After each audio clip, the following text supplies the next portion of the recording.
Islam fixes a lot of the problems that men are currently facing. Islam fixes all of them.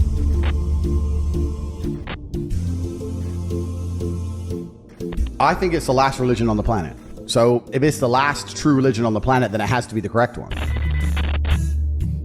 And I'm not a Muslim, but if I had to bet on one religion as if I were betting on the stock market for the future, you have to bet on Islam. Because Muslims are intolerant.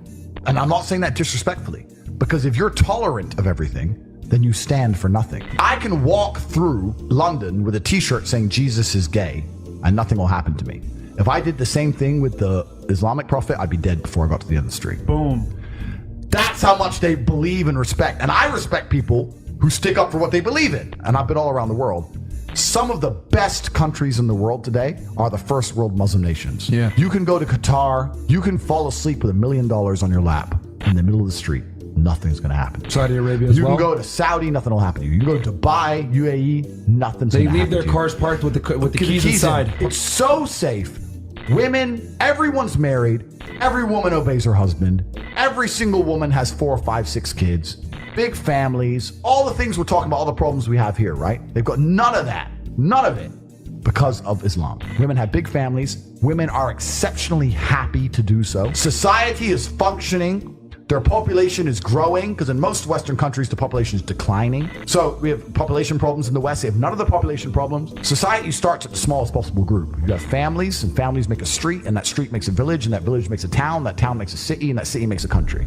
So if it's broken at the very fundamental level, if its family level is broken, then it's broken the whole way up. Yep. And that's what's happened in the West. And the first world Islamic countries have none of those problems. So if you're going to talk about a belief system that fixes issues, you need to go to Islam. Even though I wouldn't identify as a Muslim, I have absolute respect for the ideology, respect for the mentality, respect for the warrior aspect of it.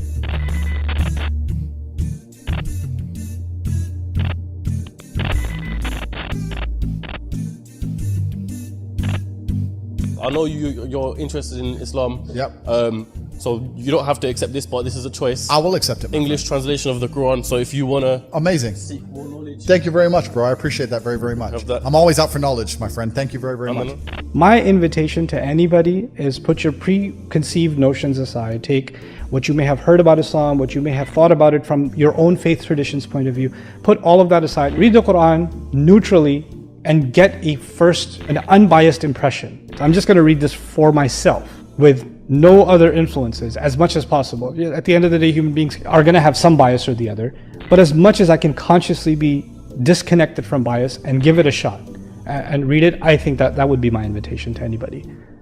And I would think it's really difficult to not walk away truly being moved by what you're being exposed to, truly being hit by what you're exposed to. I've yet to read the Quran, but it's certainly something I'm going to do. I'm going to read it without a preconceived notion, without a preconceived idea.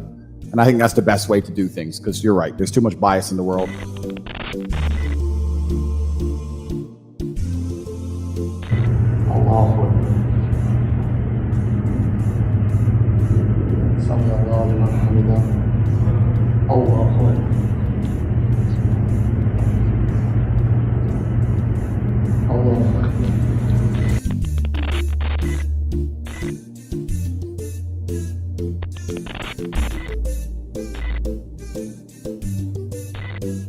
This is all haram. This is haram, bro. This is haram. Wait, are you Muslim? Let me I'm Muslim, yeah.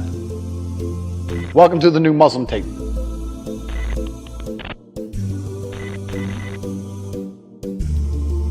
I was born in a Christian country. I was raised as a Christian, and I've always been very respectful of Islam, and it's become more and more obvious to me and more pertinent that Islam is the last religion on the planet.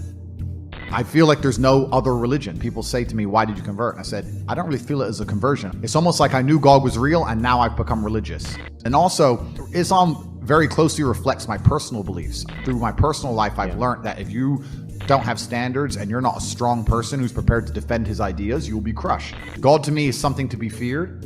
God to me is someone that people are afraid to mock. God to me is someone that you have to go out of your way to prove something to. God to me has red lines. Like, God to me represents the Islamic faith. The Christian God, to me, I don't see God. To me, it was the only logical choice in the end. There was a time when I was atheistic. And the reason I am now so absolutely certain that God is real is because I've seen evil. I've seen shaitan. I've seen it. When you see enough evil, you realize that there must be an equal and opposite force. And there are people out there in the world today doing the work of the devil, genuine demons, who are trying to destroy the baseline morality that's inside of all of us. We're all born with some kind of morality, and they're trying to destroy it. And this is why perhaps I found God the way I did, because I understood all these things first, and then I saw the Quran, and it confirmed so many things for me, you know, like even the conversations I've been having so far, so many things have been confirmed, and it's amazing the knowledge that's inside of it, which is so applicable today for an old book, right? You know, it's supposed to be old, but it seems so timeless. But it's truly amazing. I think when you have negative experiences, and I'm talking about truly negative experiences, I've had a few where you come close to losing your life, or you meet other people who come close to losing their lives. Nobody's an atheist at the end, my friend. Atheists stop being atheists quickly when the game gets real. So all of us innately understand in God. The most atheist man alive will pray if he really needs help. And also, if we're going to talk about happiness, we're here to be happy and we're here to enjoy ourselves. It's through God that you're happy and enjoy yourself. It's not through that black hole of hedonism. It's not through endless and supercars and booze. And it's not those things. You can find any man who goes down that hole and tell me, are they happy? The answer is no. Who's the man who's happiest? The man who's praying. If you remove God from society completely, if you click your fingers and he's gone, and if you completely remove religion from earth, you'll see the devil appear pretty quickly. You'll see mass breakdown of society. You'll see crime. You'll see rape. You'll see murder. You'll see theft. And then you'll understand that God is a real force. I just truly respect and understand that God is real. And I truly respect and understand that with my own eyes, what I've observed, the truest way to show respect to God is through Islam.